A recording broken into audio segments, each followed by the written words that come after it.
Imagine four eyewitnesses standing on a street corner watching the exact same event unfold. Later, each person writes down what happened. One focuses on the people involved. Another focuses on the timing. A third remembers conversations that the others barely mention. A fourth emphasizes details that seem completely unique. Now here is a critical question. If their accounts don't match perfectly, does that mean they're lying? Or does it mean they're telling the truth from different perspectives? This question sits at the center of one of the most common challenges people raise about Christianity. Why are there differences in the Gospels, and why do they matter today? And if Matthew, Mark, Luke, and John tell the story of Jesus differently, can we really trust them? Let us embark on a journey to explore this mystery and uncover the truth together, step by step.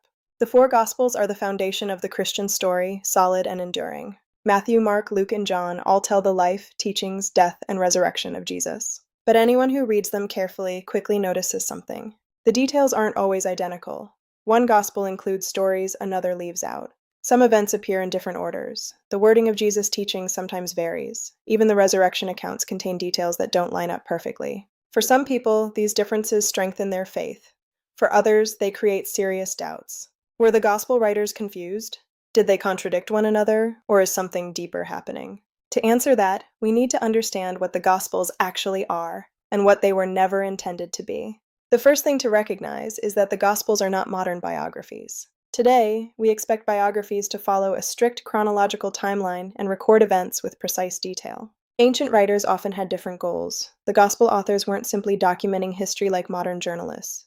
They were communicating who they believed Jesus was and why his life mattered. Each writer had a particular audience in mind. Matthew often writes for a Jewish audience and emphasizes how Jesus fulfills Old Testament prophecies. Mark moves quickly and focuses on action, presenting Jesus as a powerful servant and Messiah. Luke pays close attention to historical details and often highlights outsiders, the poor, and women. John takes a more reflective approach, emphasizing Jesus' divine identity. Imagine four documentaries about the same historical figure. Each one tells the truth from a unique angle. One focuses on politics, another on personal relationships. Each perspective is valid and true. Another on military achievements, another on philosophy. They may emphasize different events, yet still tell the truth about the same person. Many Christian scholars argue that this is exactly what we see in the Gospels. The differences often reflect distinct perspectives rather than outright contradictions. Interestingly, some scholars argue that the differences actually support authenticity. Think about it. If four people collaborated to invent a story, what would they likely do? They would probably make sure every detail matched perfectly. Yet the Gospel writers don't appear to have done that. Instead, we find small variations that resemble independent testimonies. For example, one account may mention one angel at Jesus' tomb, another mentions two, one writer highlights a specific conversation, another leaves it out entirely. Critics often see these differences as problems, but defenders of Christianity point out that real eyewitness accounts frequently contain variations. Police investigators know that witnesses rarely describe an event in exactly the same way. Perfectly identical testimonies can actually raise suspicion. Different perspectives are often what we expect when multiple people report the same event. The central story remains consistent. Jesus lived, Jesus taught, Jesus was crucified. His followers claimed he rose from the dead, and that message remains remarkably stable across all four Gospels. Of course, some differences seem more difficult than simple perspective. Critics point to examples involving chronology, genealogy, or resurrection details.